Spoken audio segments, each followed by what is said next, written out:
Hey Sam, this is your birth chart reading, and I'm super excited to do this for you. I've taken some time to look it over, write some notes down, and I'm going to pull it up for you in just a minute so you can see it as I am explaining it to you.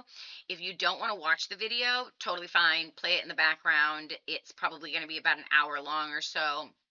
There's a lot of information to deep dive into. In birth chart readings, I like to go over the personal planets and your rising sign, as well as your north node, south node, your Chiron, and sometimes I add an extra few in there just depending on if I think it's important for you.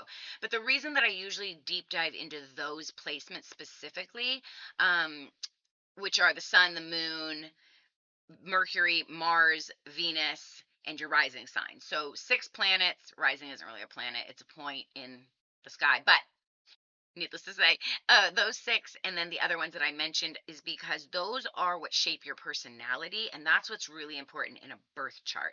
I also will go over some conjunctions that you have, and a couple squares, some other things that you have going on in there that affect you and your personality, because these are personal placements, so they do affect your personality.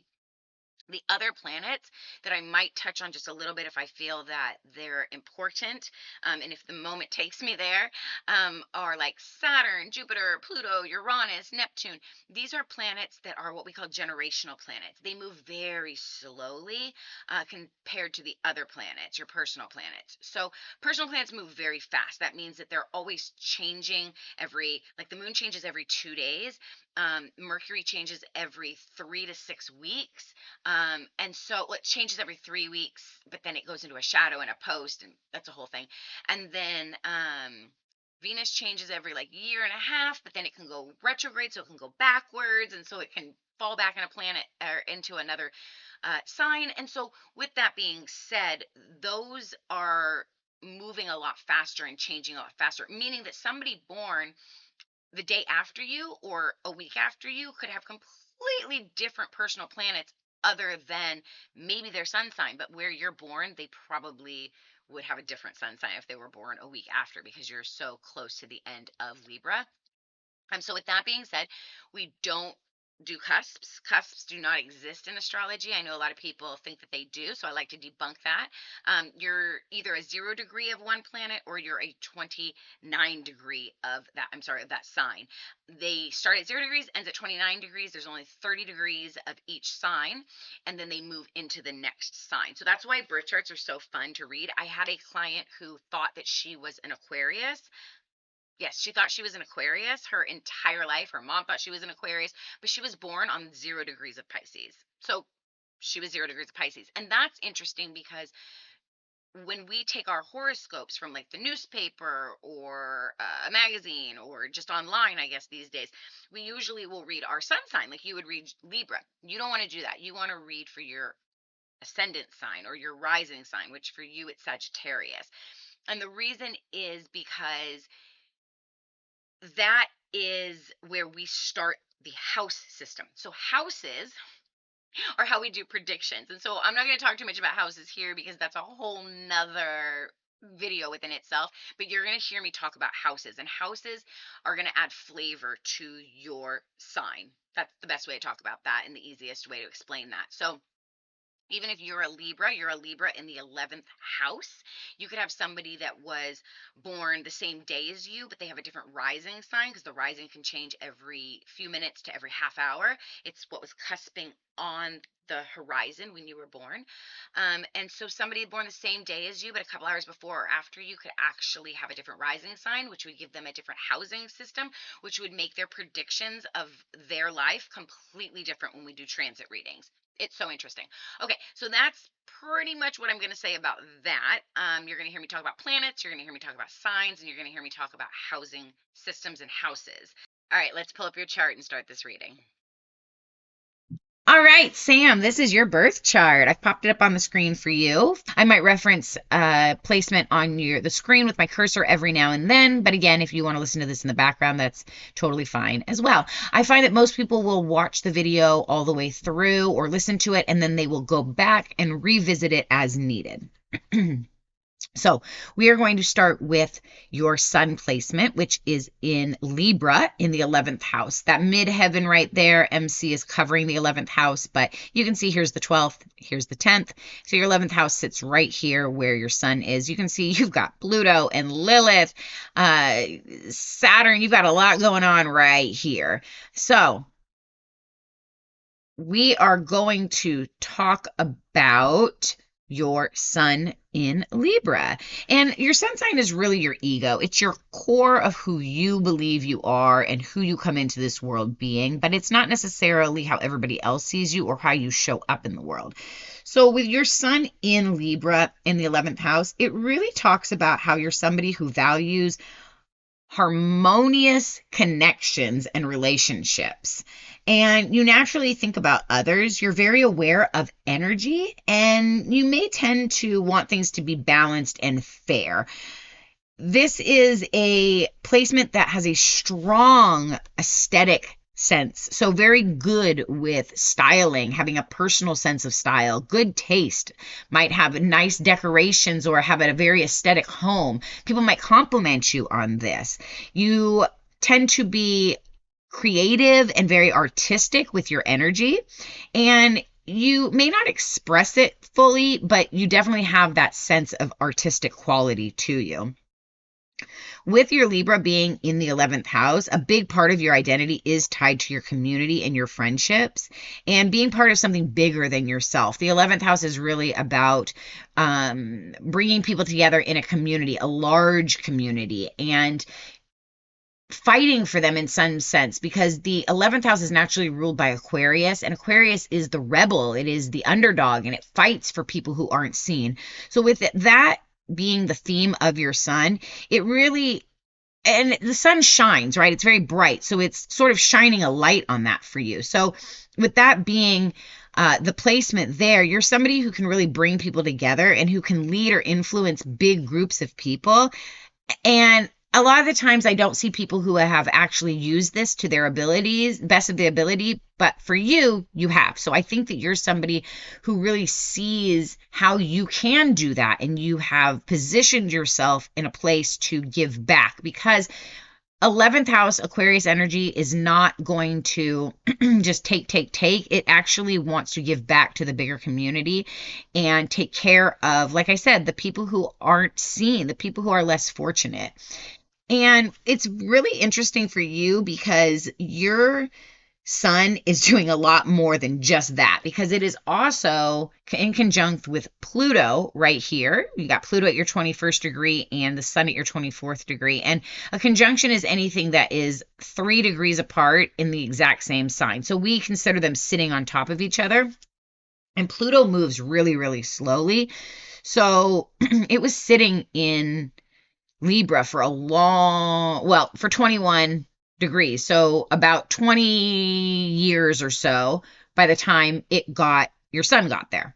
So it was already kind of established in what it was doing. But for your chart, what that means is when you have your sun and your Pluto sitting conjunct with each other, it really brings more of a transformational energy to your chart, because the sun is all about how we see ourselves, but Pluto is all about breaking through these surface level experiences and going deeper and trying to change things.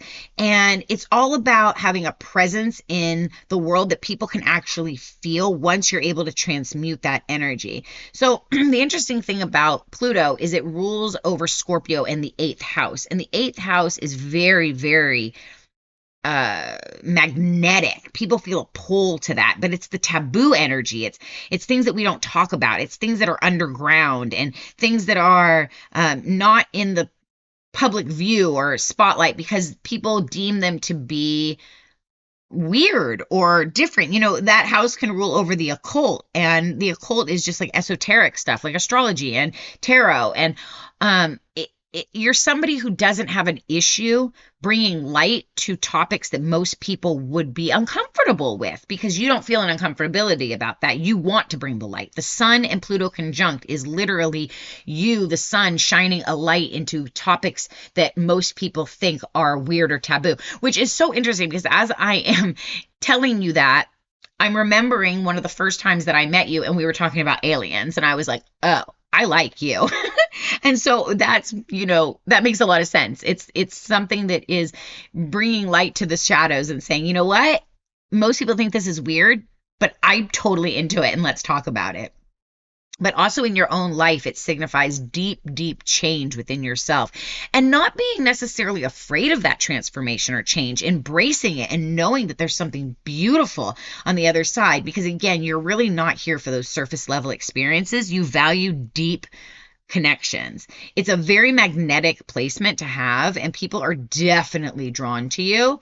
And it asks you to step into your inner power, but don't give away your power. And I think that you do that in a beautiful way. And I love that it's in Libra because it gives you the ability to harness the balancing and fair energy of that, which you have. If it was somewhere else, it could be a lot more chaotic, but it's actually, I think, in a perfect placement, and you utilize it so perfectly.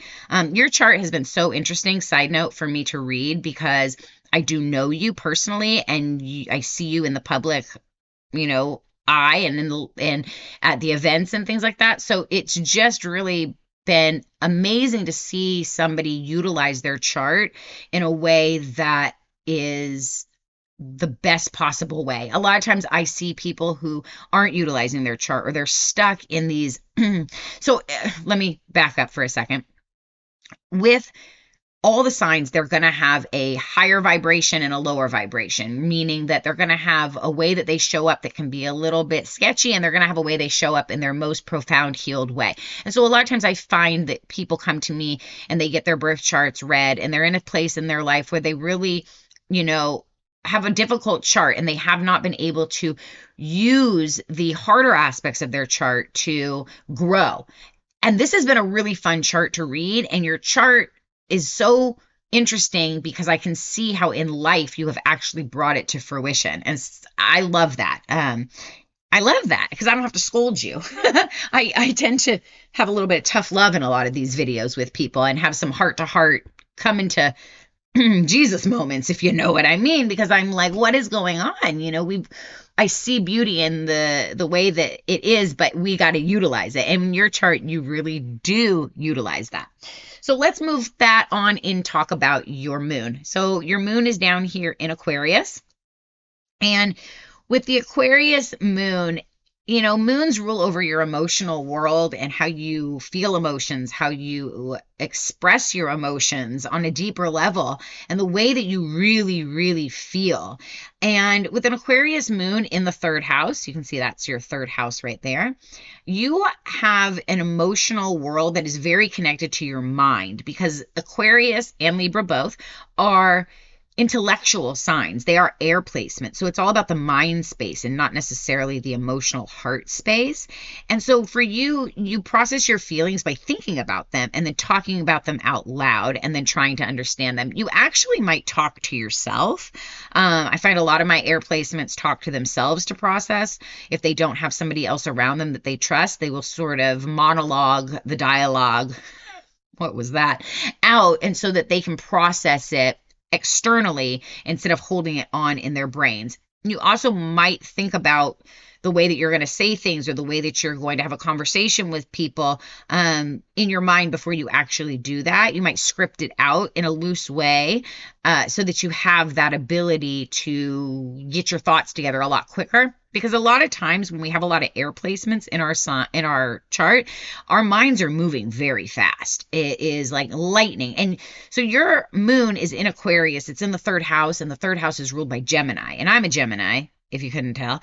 And my mind works my mind works faster than my mouth works. And that's wild to say because my mouth works in an exceptional rate. And it is, a lot of times I stumble on my words because I can't get them out fast enough that my mind is going. And so your mind might be processing things at lightning speed, but you still have to integrate that into your being. So you have to outwardly process that through speaking. My mom is an Aquarius sun, and she used to tell me she talked to herself all the time. And I'd be like, "You're talking to yourself." And I talk to myself. And she'd say, "Yeah, the smartest man in the entire universe lives on a mountain alone and talks to himself." So there's that for you. Aquarius energy is a very unique energy. It is a ruler of the 11th house, which is what rules over your sun. So you have a lot of Aquarius 11th house energy in your chart. And so you do have this sort of need to be the rebel when it comes to revolutionizing something in this time. Also, side note, so I have notes that I'm sort of looking at as I'm going over this for you, but then I'm also having these intuitive moments where I just need to mention that with your Pluto sitting there too, with Aquarius and with your sun, Pluto is the ruler of Scorpio, like I said, and it usually feels like it is in the wrong time period. Like people just aren't making sense. Why is this not? Why don't people get along? Why don't people slow down? Why don't people just really value each other? And so interesting to me with all of your placements, it really talks about wanting to change things to make things better, and not old worldly, but just so people value each other more. There is a really deep need for you in your core to have people be recognized and valued for who they are. Not for what they do, not for what they say, not for how they show up for society and their personal gain, but who they are at their core. And I can see that with those placements. And I just have to say, I've felt that from you. So it's interesting that I see that, and I would love to go deeper with you on that, but that's for another day. But I can definitely see that. And I love that in your chart. All right, so let's get back to that moon and go a little bit deeper into it. With the Aquarius moon, again, it is very much ruled in the headspace. So at time it can feel a little bit attached. You're not somebody who's super emotional on the outside, and you may sort of fill your days with things that you can do so you don't have to necessarily get too deep into your emotions. But that's not because you don't feel deeply. It's because you're trying to understand your feelings in a different way instead of just sitting ruminating and feeling like a victim, right? You're trying to rise above it and figure it out. And so it is a very strong placement. Especially for the moon, which is very, very emotional. If you were to have your moon in Cancer, which is the natural ruler of the moon, you would feel those emotions and sit in them very deeply for very long periods of time. And so that's a very different energy than an Aquarius moon. For you, you need mental stimulation in order to feel emotional safety. You need good conversation. You need good ability to learn new things. You want to connect and share ideas. And that's sort of how you get your emotional hits. For you, you're very attracted to people who can stimulate you intellectually, teach you new things, and have the ability to think in a bigger way. I don't think you like small-minded people that only believe this or that. I also have a feeling that you have the ability, which I don't say often to many people, but I think that you have the ability to change your mind when given new information and outwardly come out and say that. I find that a lot of people will get new information, but they won't be able to say, "Oh, well, that makes sense, so now I'm going to change my position." And that's because a lot of people will say, "Well, you fought on this position for so long," but truthfully, if you find new information, you should be able to change your mind. And I say that because it's in the third house of Gemini. Your Aquarius moon likes information. It likes to sort through information. It's incredibly smart. Gemini and Aquarius are the geniuses of the zodiac. They are the two smartest signs of the zodiac, and that's because they are so intellectual and they're able to get new information and change their minds quickly because they were given a new perspective. And why would you sit in the same place if you were given a new perspective, right? It's like, why, if you're a horse, why would you sit in a field full of poop if you could sit in a field full of grass and beautiful flowers, right? Like, I see the flowers, why would I stay here? That's sort of, I don't know why that analogy came to me, but welcome to my life. with displacement, though, your moods can also shift pretty quickly, and it depends on your environment, who's around you. And I think that that gives you the ability to network. That gives you the ability to sort of feel, right? We talked about you being able to feel energy with that sun placement. So that gives you the ability to sort of feel people's energy, kind of know what they need from you, and mutate yourself to be that person. And that's not fake. That's not two-faced, but that's third house energy. That's Gemini energy. That's, oh, I can see what you need from me in order for me to connect with you and you to understand where I'm coming from or what I'm trying, the value I'm trying to give you. So that's what I'm going to do. And I think that's beautiful. The third house has all the houses sort of mixed within it, and it's able to speak and communicate to everybody on their own personal level. And that's because the third house rules over journalism and communication. It also rules over not children, that's the fifth house, but the ability, it has childlike energy. So you have a good ability also to connect with children and to give them a sense of understanding of certain things. All right, let's go into some of your emotional strengths. And, oh, how did I do that? Sorry, let me make that bigger for you. Oh, not that big. Okay, technical difficulties. There we go. All right, so you have a lot of supportive aspects to your moon that give you a lot of emotional resilience and the ability to move through things at a pretty rapid pace without getting caught in all of the melodramatics of the emotions. You have a good emotional maturity, and that's probably built over time. It might have been hard in the beginning. It might have been hard in the beginning for you to sort of understand what was going on with those emotions. But over time, you've sort of harnessed that energy and learned the value of not being so emotionally driven. I don't think you were ever emotionally driven, but you might have been told in the past that you needed to be more emotional or something like that. But you don't. That's not for you because you are kind, caring, and giving, but it doesn't have to show up with tears and overwhelming emotions.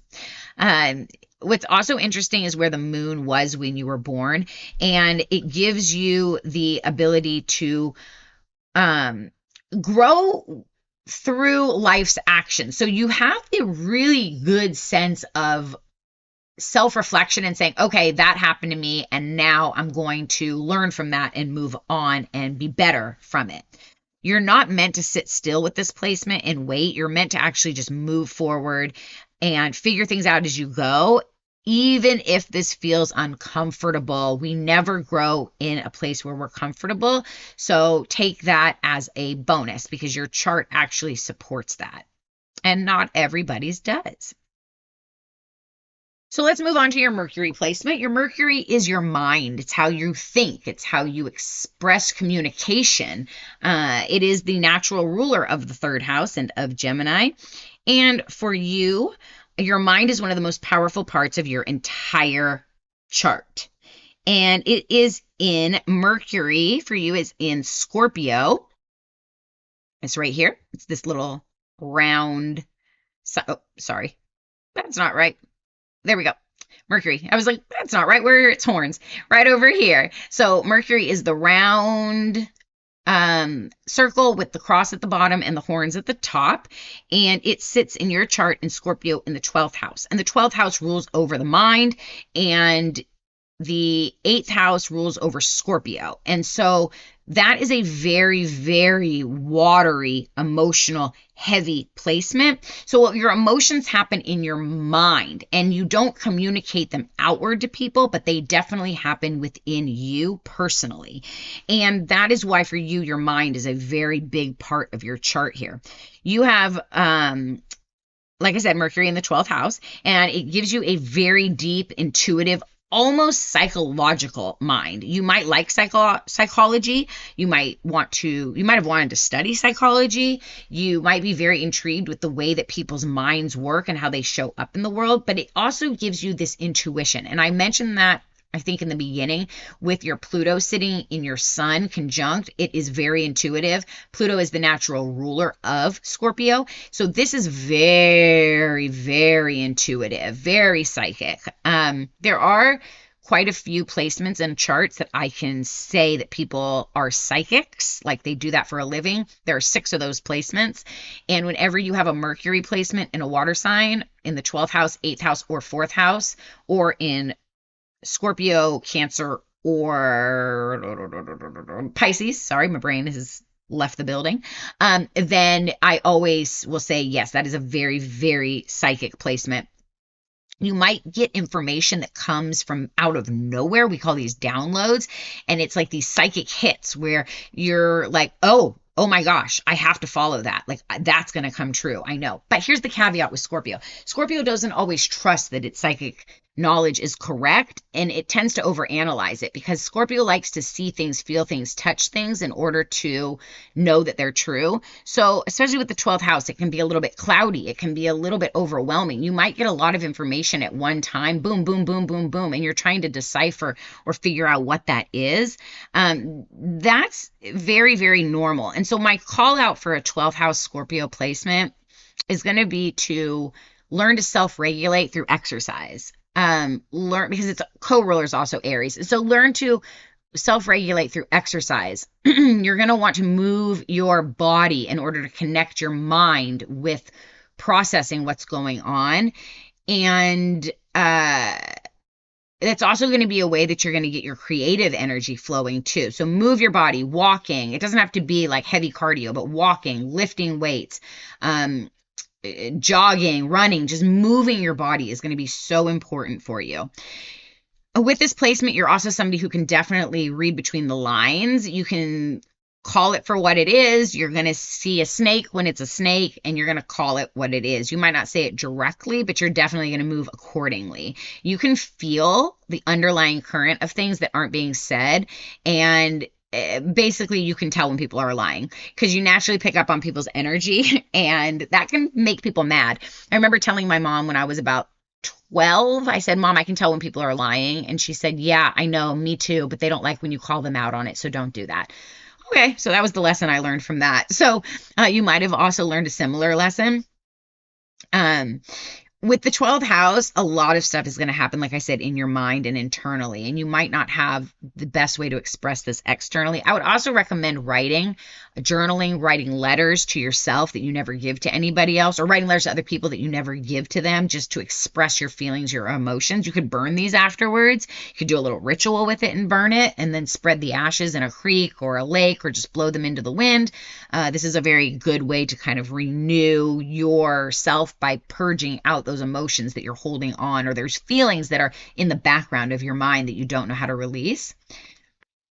You're not always able to say everything that you're thinking or feeling, and processing for you in private is really, really important. So again, writing letters, I think, or writing in a journal and then burning them would be great. Have you ever had a burn book? Those were really popular a while ago. I got a burn book. I hadn't finished it, but you basically fill out all these prompts and then you burn it at the end, and it's like really cathartic. So I'll finish mine. I'll let you know how that goes. The themes of Mercury for you are very much a unique mind. There's an intuitive, almost psychic, like I said, quality there, very quick realizations, insights. You might meet somebody, get an energy and be like, no, I don't like that person. And you don't need a reason to like them or not like them. You just feel it off vibes, and you should go and listen to that 100%.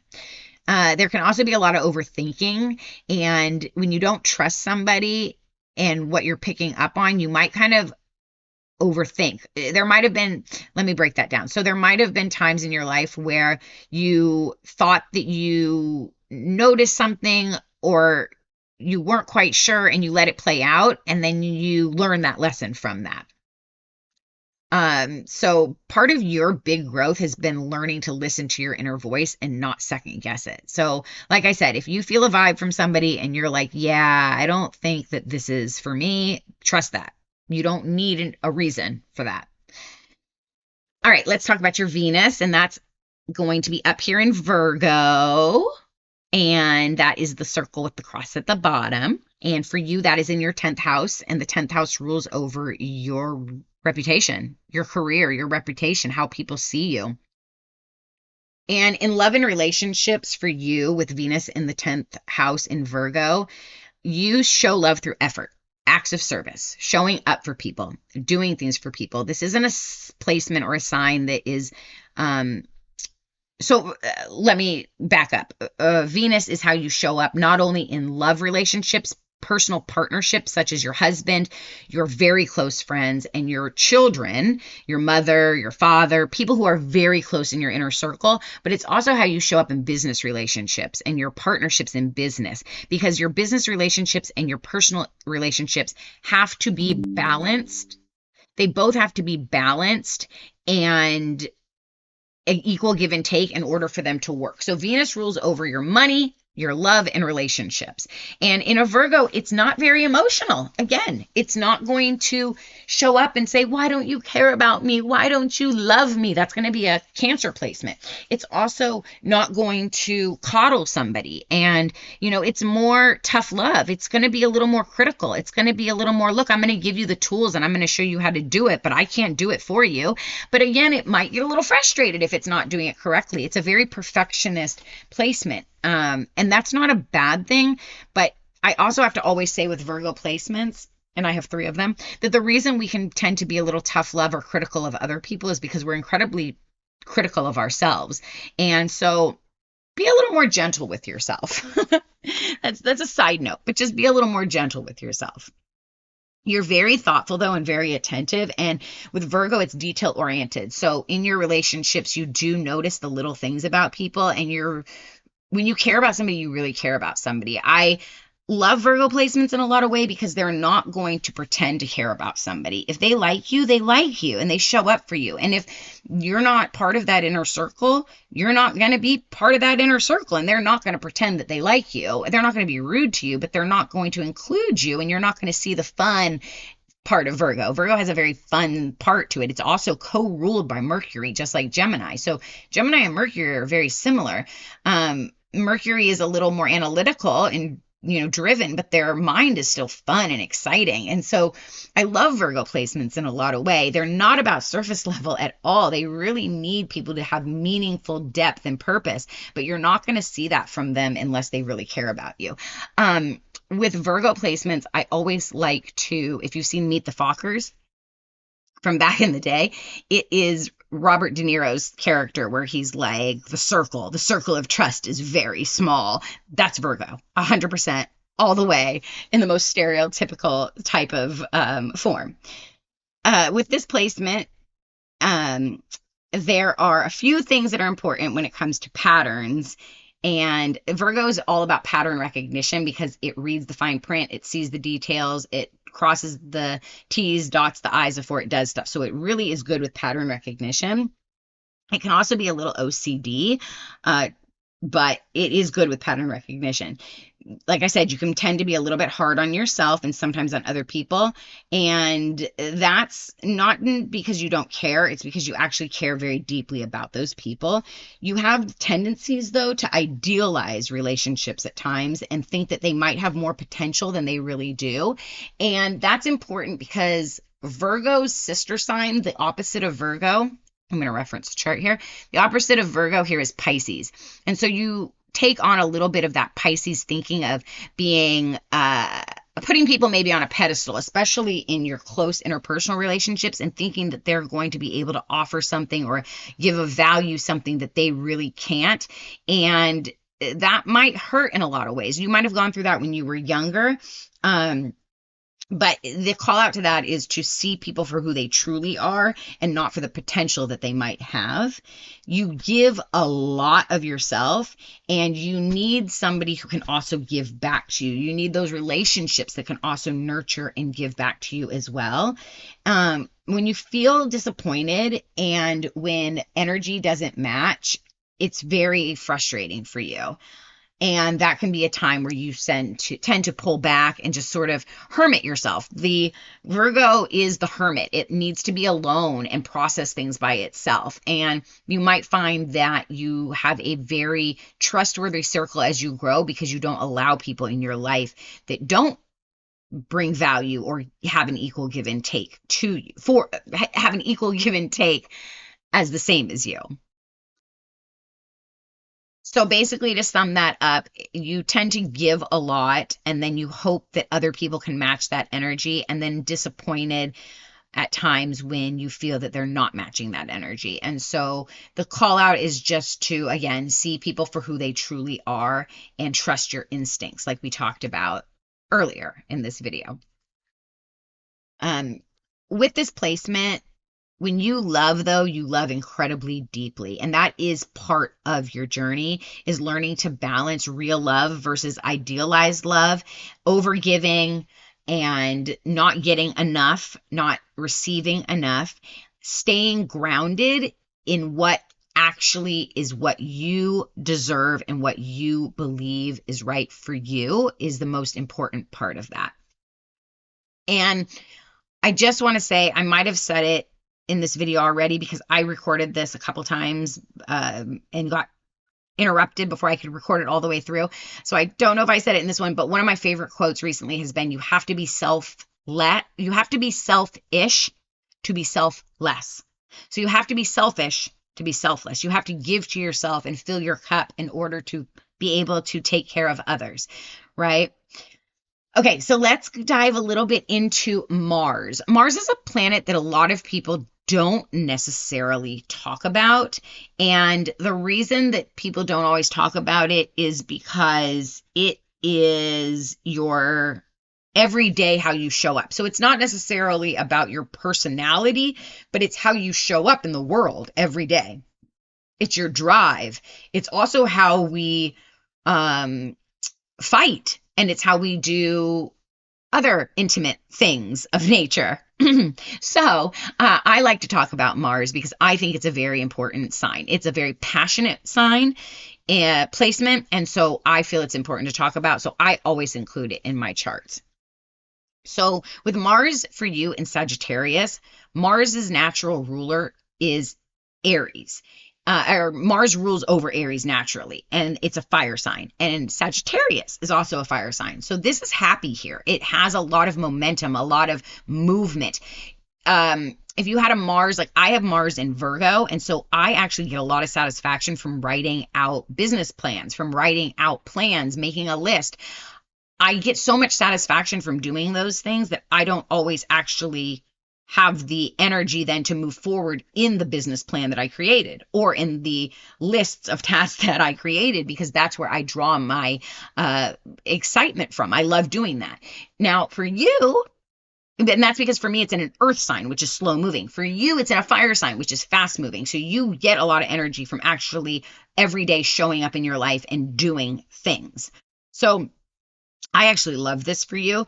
Having Mars in Sagittarius, it's also for you in your first house. So it's how you show up in the world, how other people see you, how you first interact with people is very much this Sagittarius energy.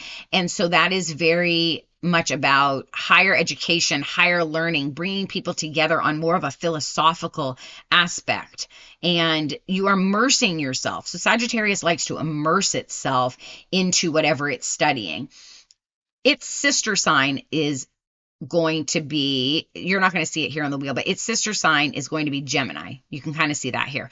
And Gemini is all about reading a book and thinking that it's learned all the information, where Sagittarius is like, oh, well, I want to learn about Buddhism, so I'm going to go to the mountains and I'm going to study with the monks and I'm going to live there for 3 years and immerse myself so that I can fully understand. That's Sagittarius energy. So it's a bigger scale of community. It's a giant building of community on a deep, deep level by immersing yourself in your community. So if we talk about the 11th house and your sun and all those placements being there, and how the 11th house is the natural ruled by Aquarius, and that is building a community. We talked about building community. Sagittarius is about embracing that community by being part of the community. So let me explain that a little bit better. Aquarius will build the community, but it will be on the outside of the community, watching. It's like, I don't want to be part of the people because people ew, but I want to help the people. But again, that's a little people-y for me, so I don't really want to be part of the people, but I want to help the people. But Sagittarius is like, oh no, I'm going to be in the throes of it. I will be in the front line, right there with the people, fighting the fight because I have to immerse myself in it in order to make a difference. I hope that makes sense.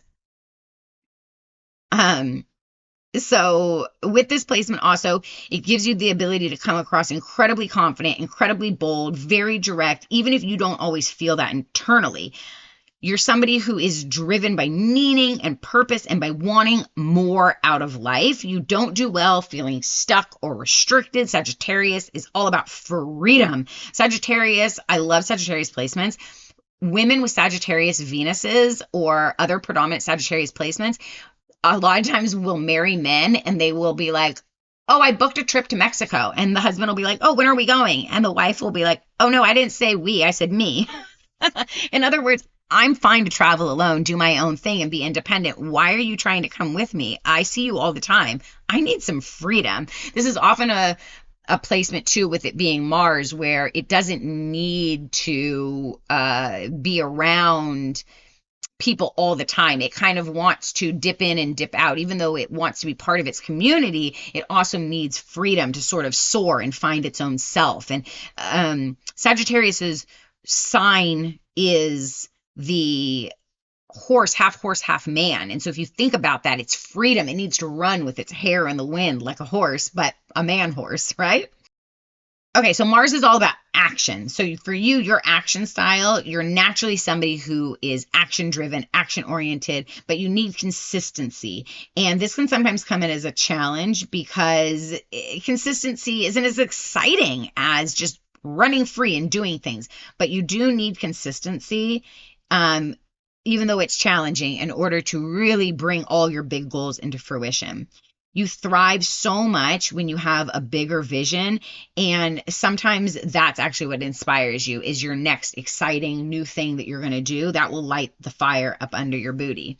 So I also want to talk about your ascendant, and your ascendant is also in Sagittarius, and the ascendant, I kind of mentioned a minute ago, but that's how people see you. It's how you show up in the world before people really know you. And it's how we get our house system for each chart. So for you, you have your ascendant in the first house, which ascendants are always in the first house, but you also have your Mars in the first house and your Neptune in first house. Neptune right here, it looks like a little trident, like Neptune carries. So Neptune is illusion, disillusion. It is the ruler of Pisces, and it is also a very psychic placement. It likes water. You might find release by water, comfort by water, being able to ground yourself by water. Mars is fast moving. It's action oriented. It's your everyday life. So I would say it's important for you to include water activities in your life as much as possible, even if this is just getting in the shower every day and intentionally setting your moments and goals in the shower.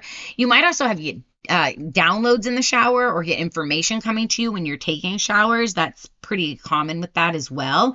But that's very important for you. So I just want to kind of shout that out. Okay, now that we have talked about your personal planets and a little bit about some of the other planets like Neptune and Pluto, I don't usually go too deep into those planets, like I mentioned before, because they are generational planets. So a lot of people have those placements. They just are going to be in different houses. So the ones that were important for your chart are the ones that I mentioned. If you have questions about the others, I can definitely answer those for you or make a different video. But now we're going to go into your North Node and your South Node. I'm also going to touch a little bit about Lilith and your Chiron, which are two things that I don't necessarily always talk about, but I felt like in your chart they were important.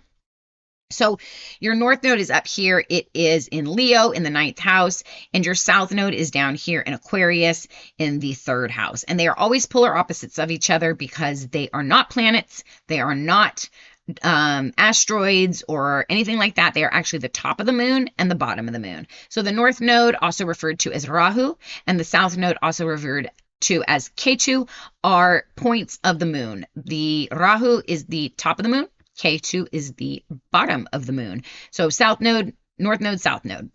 So the reason they're important is because when you come into this life, you come in with the programming of your South Node, because we believe that this is your past lives or your past karma or your past programming, but it's who you feel most comfortable showing up in this world. And your North Node is asking you to literally be the exact opposite of that. It's saying, nope, in this life, you have to be the polar opposite of that, or you're not going to be able to grow and show up in your most authentic way. You can't play small any longer. And so for everybody actually in 1980 and partially into 1981, we all have Leo in the North Node in Leo and South Node in Aquarius, but they're going to be in different houses for everybody. So for me, my North Node in Leo is in my second house of values, and yours is in your ninth house of expansion. So everybody's is going to show up a little bit differently, but everybody within those years, 1980 and about 1981, halfway through, because it transits every year and a half, are going to have those same placements, but different houses. So they manifest a little bit differently. So let's talk about how they manifest for you in your chart. They're often referred to as the soul path, because if you were to really utilize your chart and use it in the highest way possible, heal a lot of your wounds and see a lot of the lessons that you're needing to learn in your life in your younger years, then you will embody that North Node and you will be able to live, make money, be happy by doing exactly what it is that you want to do.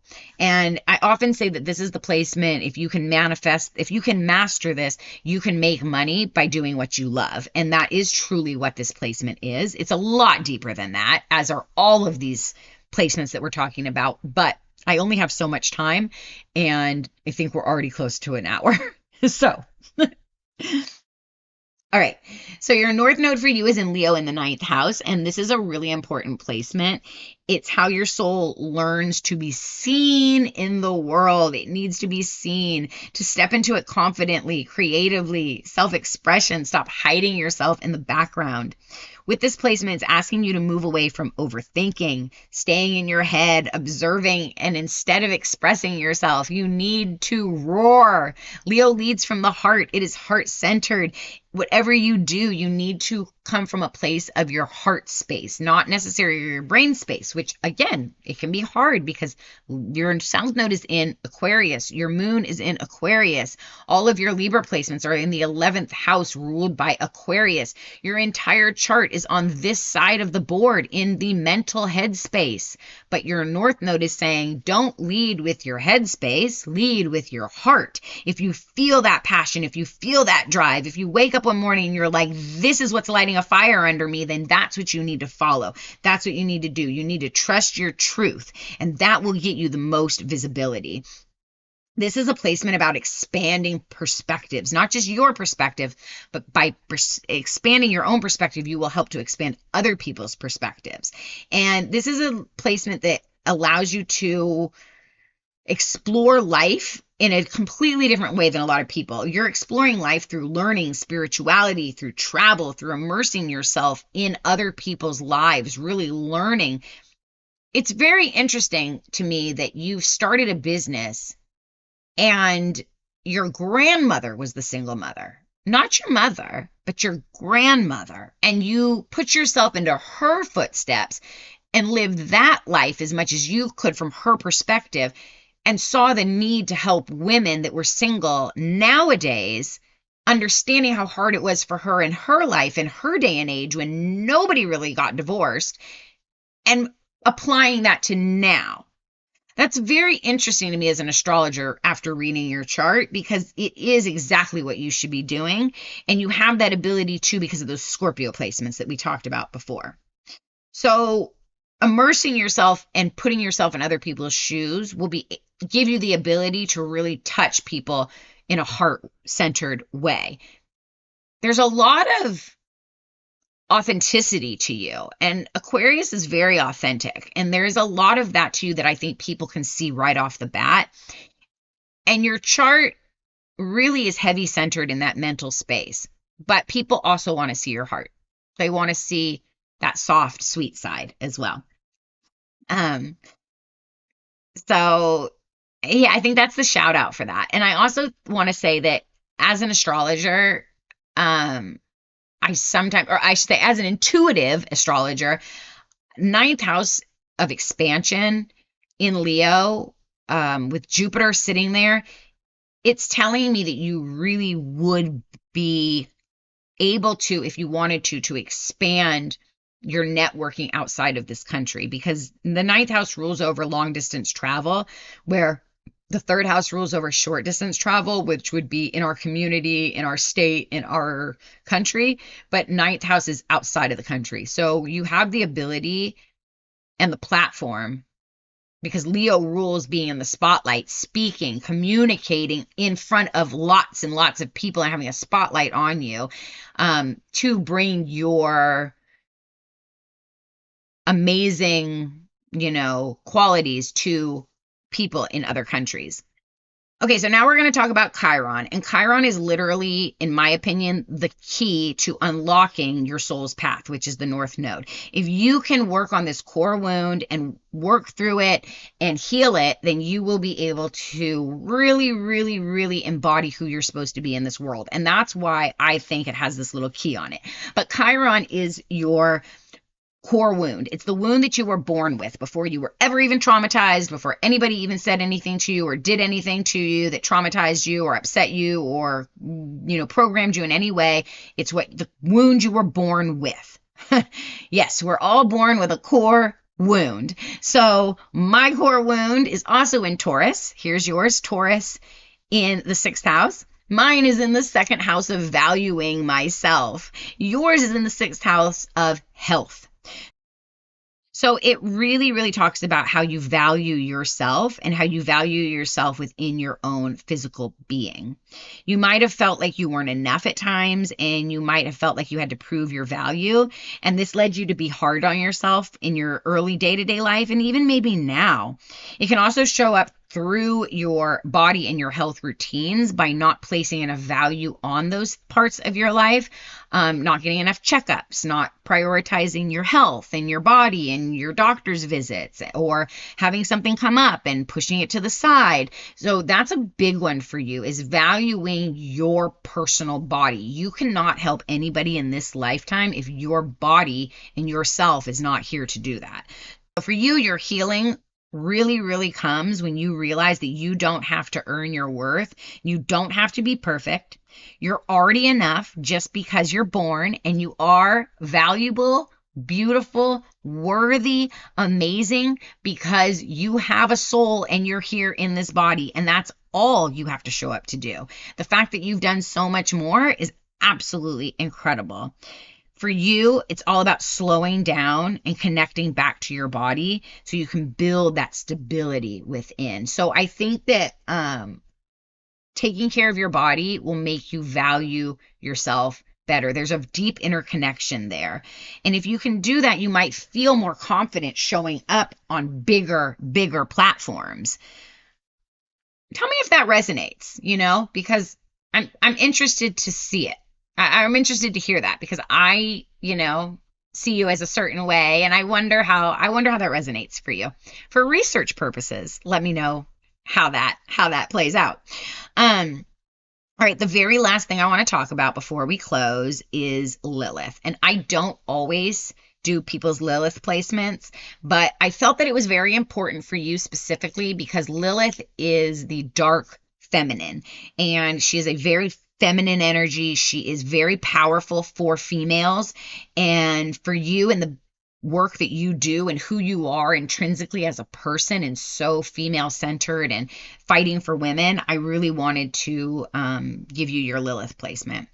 Okay, so for you, Lilith sits right here conjunct your sun and your Pluto. That's very transformational. It's shining a light on transformation and feminine energy. And it's very interesting. For me, I think that it shows up for you possibly as in losing yourself in relationships, possibly not speaking your full truth, or feeling like you had to keep the peace instead of expressing yourself. At times you might have felt like you didn't fully belong, or you had to adjust or change yourself to fit in.